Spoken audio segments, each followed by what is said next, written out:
விட்டீங்க. எப்ப எதை பார்த்தாலும் திட்டுறது, யாரை பார்த்தாலும் யாருக்கும் பிடிக்கல, எல்லார பார்த்தும் பொறாம, போட்டி, எல்லாத்துக்கும் டென்ஷன், எல்லாத்துக்கும் குறை. எவன் எது செஞ்சாலுமே அதுக்கு ஒரு குரூப் உட்காந்துக்கிட்டு இது சரியில்லை, அது சரியில்லை, இவன் நல்லா இருக்கான், அவன் நல்லா இல்ல, இது கரெக்ட், அது தப்பு. என்னங்க இல்ல, என்னன்னா இவ்வளவுலாம் தேவையில்லைங்க. முதல்ல இந்த அட்வைஸ் பண்றத கொஞ்சம் தயவு செஞ்சு எல்லாருமே நிறுத்தணும். எல்லாரும் உங்க வாழ்க்கை இருக்கு, உங்களுக்குன்னு ஒரு தனிப்பட்ட வாழ்க்கைன்னு ஒண்ணு இருக்கு. யாரோ ஏதோ ஒண்ணு கோத்ரூ பண்ணிட்டு இருக்கீங்க, ஏதோ ஒரு பெயின் இருக்கும், ஏதோ ஒரு கஷ்டம், ஏதோ ஒரு விஷயத்தை நோக்கி எல்லாரும் போயிட்டு இருக்கீங்க. முதல்ல இங்க சுத்தி இருக்கிறவங்க கிட்ட எல்லாம் அட்வைஸ் கேட்கறது நிறுத்துங்க. இவங்க பேசுறது முதல்ல வெயில எதுவுமே இல்லைங்க.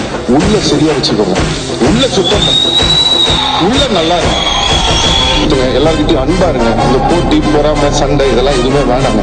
எல்லாரும் நல்லா நிம்மதியா சொந்த வாழ்க்கையில எல்லாரும் நிறைய பிளான் போடுறாங்க. அவனை கவுக்கணும், இவனை கவுக்கணும், இவன் அழிஞ்சிடணும், அவன் அழிஞ்சிடணும், நம்ம இப்படி வளர்ந்துடணும், அவனை க்ளோஸ் பண்ணிடணும். என்ன பிளான் போட்டாலும் மேல ஒருத்தர் சிரிச்சுவான். அதனால இந்த பிளான் எல்லாம் பண்ணாதீங்க.